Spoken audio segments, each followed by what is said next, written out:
Ya, berikutnya pemirsa, Amerika Serikat secara resmi menunda pemberlakuan tarif resiprokal 32% untuk Indonesia. Ya, kepastian penundaan tarif impor ini usai upaya negosiasi lanjutan yang dilakukan tim negosiasi yang dipimpin oleh Menteri Koordinator Bidang Perekonomian Erlangga Hartarto. Menko Erlangga mengungkapkan negosiasi lanjutan tarif impor yang diberlakukan Presiden Amerika Serikat Donald Trump menghasilkan kesepakatan bahwa tarif impor 32% yang diberlakukan Amerika Serikat untuk Indonesia resmi ditunda. Dalam pertemuannya dengan Menteri Perdagangan Amerika Serikat Howard Lutnick dan perwakilan perdagangan Amerika Serikat Jameson Greer, Erlangga menegaskan bahwa saat ini Indonesia mendapatkan penundaan kebijakan untuk menyelesaikan perundingan yang sudah berjalan. Selain itu, Indonesia juga dipastikan tidak dikenakan tambahan tarif 10% karena gabung dengan BRICS. Adalah kita sebut POS, jadi penundaan penerapan untuk menyelesaikan perundingan yang sudah ada. Jadi kemarin dalam pertemuan di Amerika dengan Sekretari Lutnick maupun Ambasador Greer dari USTR itu menyepakati bahwa apa yang diusulkan oleh Indonesia berproses lanjutan. Jadi 3 minggu ini diharapkan finalisasi daripada fine tuning daripada proposal dan fine tuning daripada apa yang sudah dipertukarkan. Namanya kalau perjanjian dagang kan harus dua pihak, jadi kita cari yang win-win.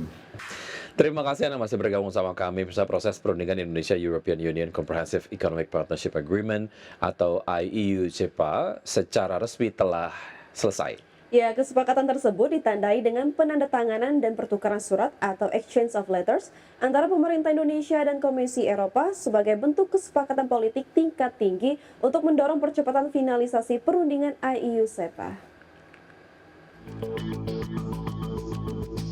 Penandatanganan dan pertukaran surat atau exchange of letters antara Indonesia dan Komisi Eropa dilakukan langsung Menteri Koordinator Bidang Perekonomian Erlangga Hartarto dengan Komisioner Perdagangan Komisi Eropa Maroš Šefčovič. Pertemuan keduanya diawali sesi Tate-Tate dan kemudian dilanjutkan dengan pertukaran surat atau exchange of letters yang menandai pencapaian penting dalam proses finalisasi Indonesia-European Union Comprehensive Economic Partnership Agreement atau IEU-CEPA.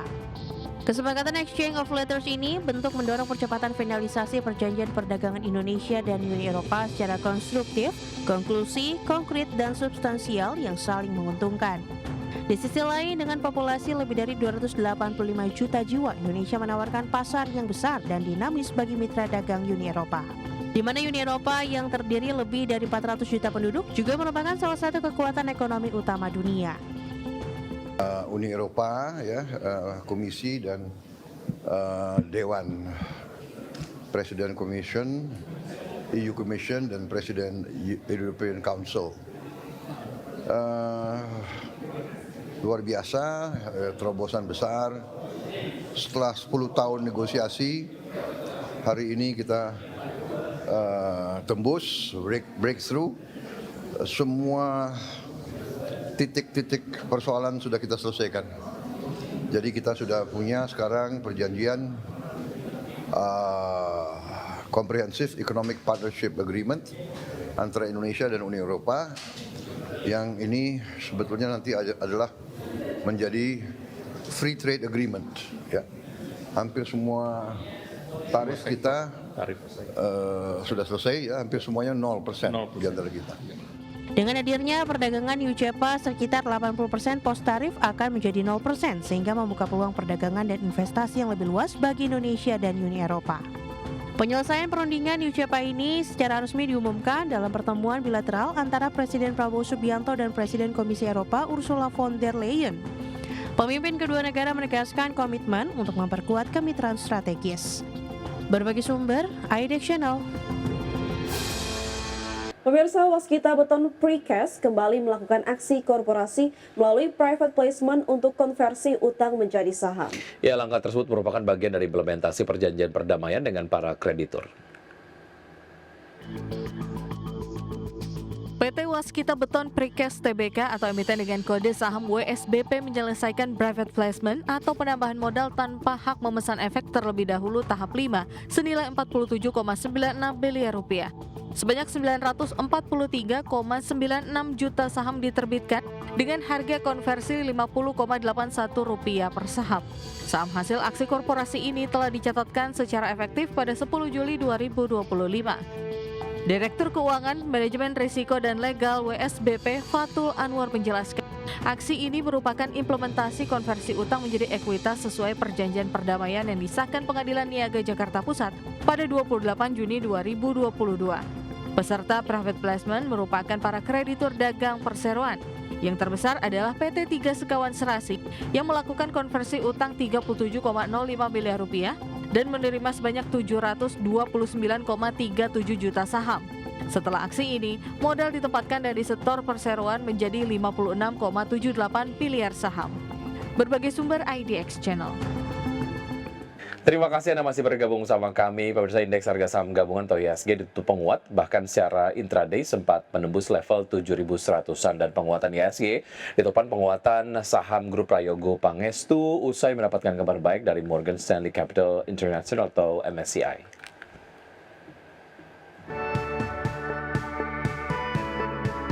Indeks harga saham gabungan ditutup menguat 0,71% ke level 7.097,15 di akhir perdagangan Senin.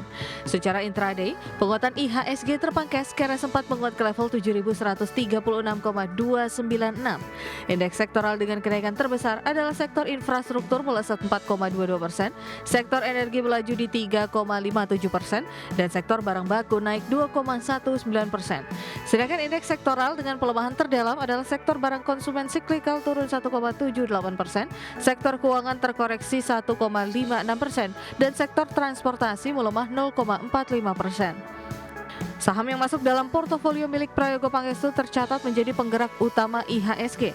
Saham PT Barito Renewables Energy Tbk yang ditutup menyentuh batas auto rejection atas atau naik 19,67% ke level Rp7.300 per saham, menjadi penopang utama kinerja IHSG dengan sumbangsih 45,54 index point. Lalu ada saham PT Barito Pacific Tbk ditutup naik 16,67% di level Rp2.100 per saham dengan sumbangan 18,66 index point. Saham PT Petrindo Jaya Kreasi Tbk naik 17,19% ke Rp16.875 per saham dengan sumbangsi 10,19 index point.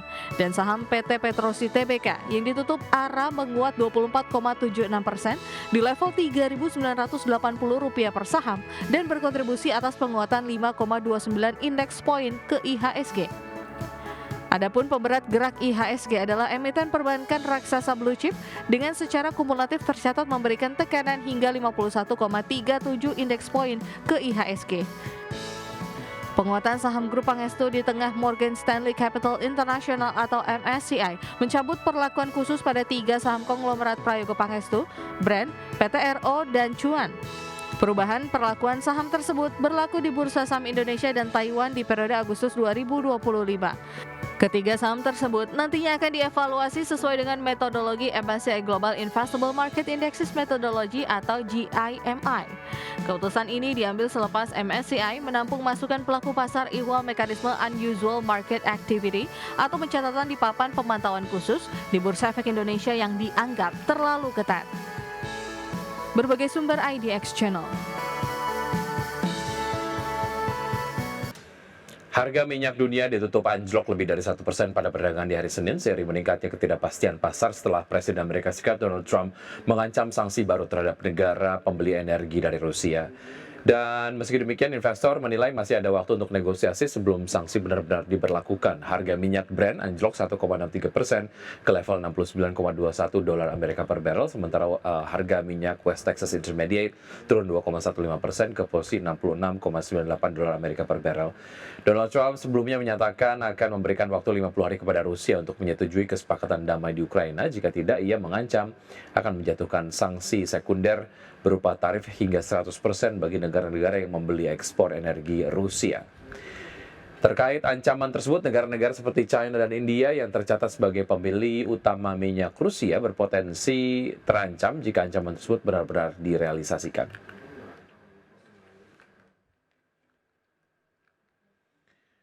Selanjutnya, pemirsa, dari pergerakan bursa global, bursa Wall Street berakhir sedikit menguat pada perdagangan di hari Senin seiring pelaku pasar menghindari pergerakan signifikan menyusul ancaman tarif terbaru Presiden Amerika Serikat Donald Trump. Di saat yang sama, pelaku pasar juga menantikan rilis data ekonomi terbaru dan laporan keuangan perusahaan.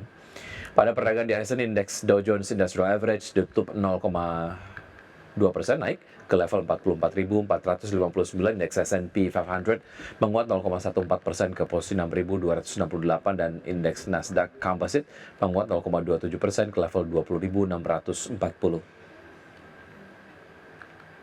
Sementara itu, bursa saham Eropa berakhir di zona merah pada perdagangan di hari Senin dengan saham otomotif yang sensitif terhadap tarif tersungkur setelah ancaman terbaru Trump untuk mengenakan bea masuk tinggi terhadap Uni Eropa.